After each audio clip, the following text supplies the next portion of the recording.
Expressions ഉണ്ടോ? ഉണ്ട്. പനി പിടിച്ച് കിടക്കുന്ന ആളൊക്കെ ചിരിക്കുക.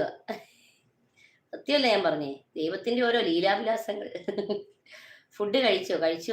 നിങ്ങൾ കഴിച്ചാ? ഉം.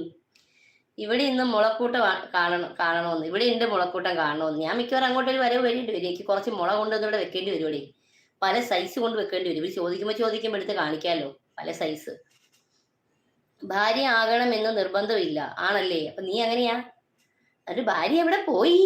നിന്റെ ഭാര്യ ആയിട്ടിരിക്കുന്ന ആളെവിടെ പോയി? വീട്ടിലുണ്ടോ? അത് ഇട്ടേച്ച് പോയാ? ഡ്രസ്സ് സൂപ്പറാണ്. കളർ നന്നായിട്ട് ചേരുന്നുണ്ട്. ഓഹോ! ഭാര്യയെ പോലെ മതി എന്ന് പറഞ്ഞ അതിന് പറഞ്ഞ പേര് സെറ്റപ്പ്. സെറ്റപ്പ് എന്നാണ് നമ്മൾ മലയാളത്തിൽ പറയാ. Setup, keep. അതായത് തമിഴ് ചിന്ന വീട് എന്ന് പറയും. നമുക്ക് താല്പര്യമില്ലടേ. ചിന്ന വീടൊന്നും നമുക്ക് താല്പര്യമില്ല. ഞാൻ എൻ്റെ ഹസ്ബൻഡിൽ ഞാൻ ഹാപ്പിയാണ്. എനിക്ക് അതാണ് സന്തോഷം. ഓക്കെ.